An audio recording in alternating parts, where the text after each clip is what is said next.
The Newsday continues here on One News Now. I'm Charles Lejano. Lawmakers say the BIR's tax hike on private schools, which could potentially lead to the closure of more educational institutions this pandemic, is just the result of one big misinterpretation. Shaila Francisco with the details.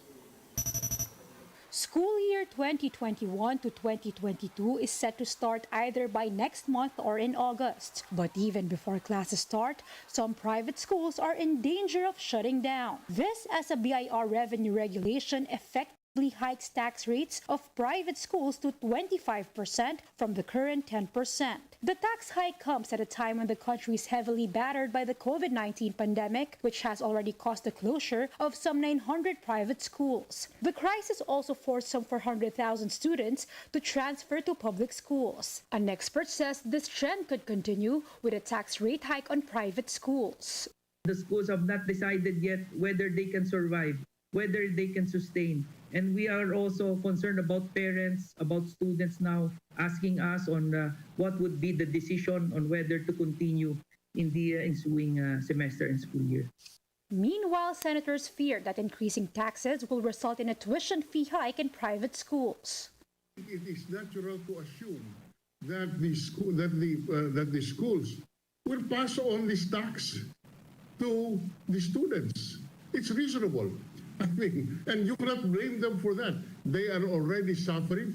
As such, senators have asked the BIR to repeal the revenue regulation. At a Senate hearing Wednesday, lawmakers pointed out the wrong interpretation of the BIR on the corporate recovery and tax incentives for enterprises, or CREATE law, which served as the basis for the regulation. They said that under CREATE law, tax of private schools should have been lowered to 1% to help them better cope with the pandemic. But under the BIR's interpretation, educational institutions should first be non-profit to avail of the 1% tax rate. Otherwise, they would pay a 25% tax. Senators and private school associations note the BIR misinterpreted the National Internal Revenue Code, or NIRC, quoted in the CREATE law to include educational institution as non-profit.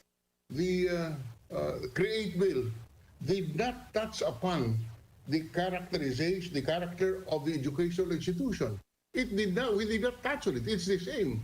What we did was to touch on the rates given the pandemic. But the BIR regulation, Madam Chairperson, ruled and interpreted it otherwise and redefined what is an educational institution. For us, it has always been clear the non-profit qualification pertains only to hospitals, not to proprietary education institutions.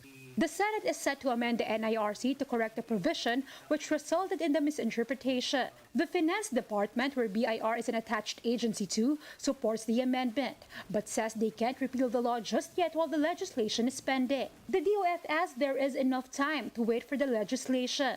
The filing of the ITR for the schools will still be in April 2022, so there is still, I think, enough time for passing this measure and have it in effect. Senators are asking the DOF and the BIR to at least suspend the regulation, considering the near opening of the next school year. The DOF has requested for a week to come up with a decision on the matter. Shaila Francisco, we are One News.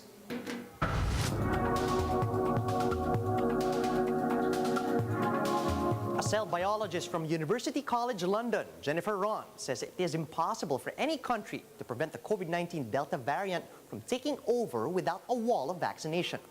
Ron discusses this more on Bloomberg TV. Let's listen in. I think the problem is that this variant is really contagious, much more contagious than previous variants. It's very easy to get, and you can't really stop the spread of a variant unless you've got a wall of vaccination. And I'm afraid no country, even the UK, which has such a great record, has that wall that can prevent these variants from taking over. So what it is at the moment is a race between vaccination and the spread of the variants. Jennifer, how concerned are you about some of the emerging markets actually not having enough vaccination? So here in Europe, we seem to be doing okay, the US as well. But if we don't vaccinate the whole world as fast as possible, could it lead to much worse variants to which the vaccinations actually don't work? Absolutely. That's exactly, you hit it right on the head. So as long as you don't have that wall of vaccination worldwide, there will be a breeding ground for new variants. So all the ones that the vaccine works against will get eliminated, but then they will be outcompeted by new variants, which are always coming up. And then these new variants threaten our security because they may be able to get through our vaccine strategies. So as long as the entire world is not safe, nobody is safe because borders are porous, people get through, variants spread. We've seen that over and over the past year. So until everyone is vaccinated, we can't sit back and say, oh, I'm okay, I've had 2 jabs. It doesn't work like that. Do we still need to wear masks when we're vaccinated? So the U.S., the way the U.S. is going about, how to deal with people that are double vaxxed compared to some European countries is very different. Well, there's not a lot of data on whether vaccination prevents transmission. So we know in some cases that it does, but I think we don't have enough evidence. And I think it's a good bet if you've been doubly vaccinated and it's been, a month since your last vaccine, you're probably unlikely to spread virus as much, but it's not completely ruled out. So. And of course, most people aren't fully vaccinated. So I think masks may be with us for some time, although I do understand that the public's appetite for them is waning. Public Health England just had a great study that showed that Pfizer alone or Oxford alone was more than 90% effective at preventing hospitalization against the Delta variant. So even just the single type vaccines are working really, really well, much better than we had hoped. The mixing and matching, I think the data are still out. The interagency task force will now be allowing shortened quarantine periods for fully vaccinated arriving passengers from so-called green countries or jurisdictions. These include those coming from Australia, China, Hong Kong, Israel, New Zealand, Singapore, South Korea, Taiwan, the UK, and Vietnam. The complete list of nations and territories are now flashed on your screens.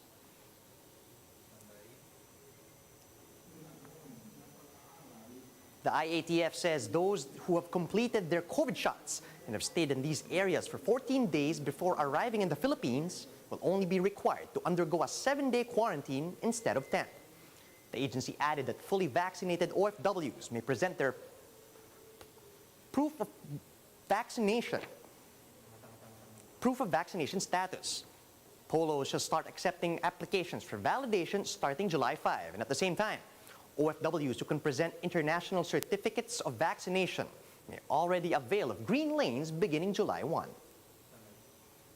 A fire that reached the 4th alarm razed a residential compound in BF Homes Parañaque on Wednesday afternoon. Most of the houses in the area were made up of light materials, causing the blaze to spread quickly. Authorities from the Bureau of Fire Protection found it difficult to respond due to the narrow road that leads to the compound. The fire started at around 1 p.m. yesterday at the home of a certain Alan Sikuya, who supposedly left his rice cooker unattended. The blaze reached the 4th alarm before it was put out at around 4 p.m. Around 22 houses and 40 families were affected, and they are now seeking temporary shelter at an elementary school within the village. Itong area na to, itong area in general, there are around more or less mga 6,000-7,000 families, no. So talagang pagka nagkaroon ng ganitong klaseng incident, talagang kailangan mabilis tayo.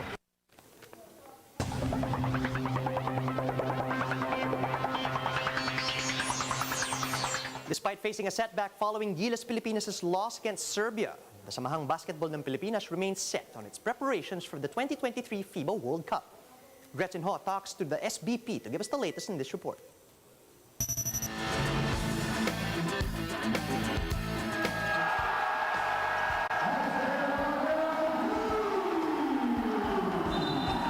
It's been mostly good news for the Samahang Basketball ng Pilipinas, from sweeping the FIBA Asia Cup qualifiers to the successful hosting of the tournament.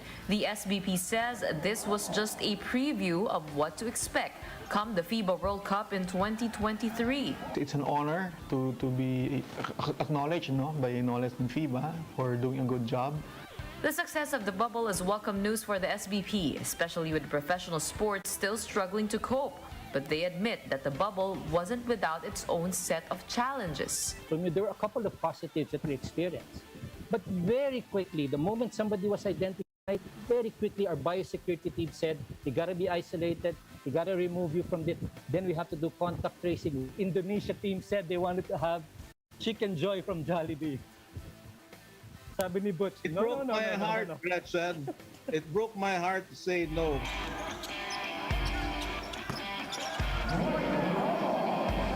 On the other hand, it was a welcome sight for fans to see this young Gilas squad compete and win against tough competition. We're all very happy with the performance. It's a tribute to the kind of hard work that Coach Tab and his coaching staff put into place and the sacrifices of our players.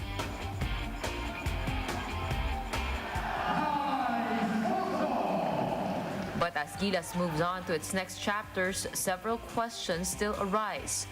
One question that has been on many people's minds is, how long will Tab Baldwin be head coach? He knows exactly the formula that will bring us to the next level. So I'm definitely pushing for it, and I hope he will continue and be our program director, and my wish is for him to coach the team. With this in mind, it's still one step at a time for the SBP as they look towards the long-term goal of being competitive for the 2023 FIBA World Cup and beyond. Every competition we join, I just hope that we are better. You know, maski konti lang, basta it's better than the last, right? And I think that to me says that we're doing something right. Gretchen Hall, We Are One News. And those are the top stories at this hour. Join us again later at 12 noon as we continue to monitor the day's biggest stories. You can also catch One News on Signal Play. Register for a free account at www.signalplay.com so you can stream One News live anytime, anywhere. I'm Charles Lejano. Mask on, wash hands, and stay safe, Philippines. We are One News.